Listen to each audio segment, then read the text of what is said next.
Mes chers compatriotes, bonjour, bonsoir selon l'endroit où vous vous trouvez pour suivre cette communication dominicale.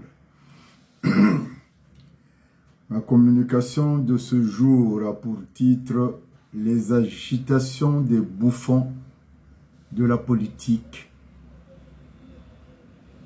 Les agitations des bouffons de la diaspora, de la diaspora politique. Excusez-moi. Comme nous l'avons écrit dans notre publication du 19 septembre 2025, intitulée « Les bouffons de la diaspora et le combat politique ou la république de la haine, la jalousie, qui a pour devise le mensonge ».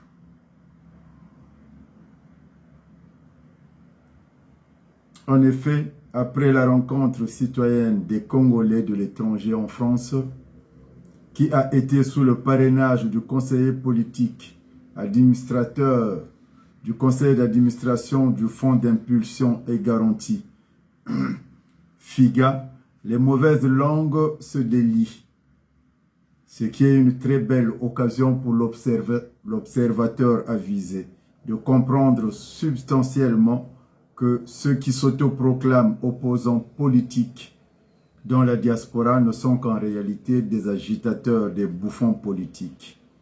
En scrutant de fond en comble leurs analyses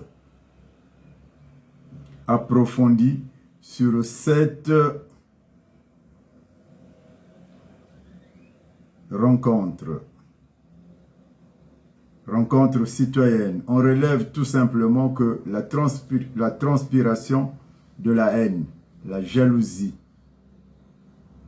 une manière de considérer, décomposer, d'éplucher, une manière de composer, d'éplucher, étudier, examiner, inventorier, passer au crible, raisonner, regarder la réussite de cette rencontre citoyenne le plus négativement.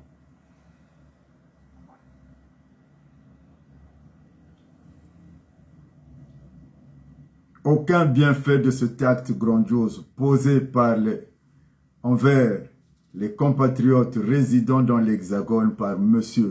Rodrigue Malonda, dont la vision est claire, celle de rassembler, apporter de l'aide et dialoguer avec les Congolais, éparpillés dans le monde entier à leurs yeux. Tout est négatif. Et curieusement, les agitateurs et bouffons politiques de la diaspora sortent de la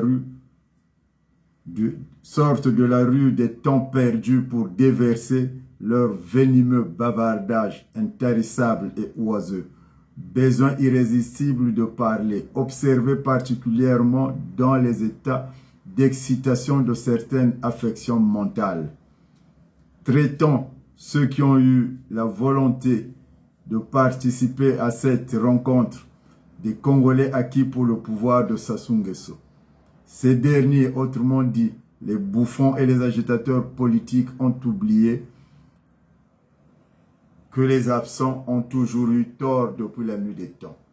Alors, pourquoi jeter le pauvre? Critiquer une rencontre citoyenne où l'occasion a été donnée inclusivement à tous les Congolais d'y participer.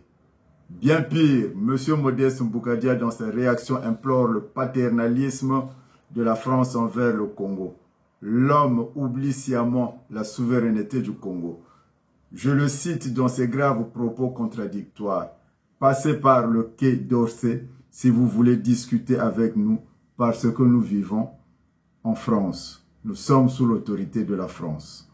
Monsieur Modeste Mboukadia, serait-il mauvais, impoli, irrespectueux d'être tenté de vous poser les questions suivantes? Le Congo est-il un État souverain ou pas?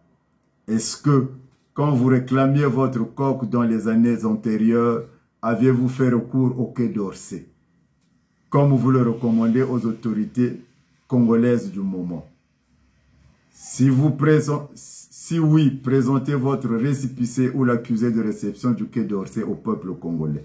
Enfin, pour clore cette communication, mon frère John Bennett, en politique, le règlement des contradictions majeures finissent toujours autour d'une table, quelle que soit la longueur de la nuit.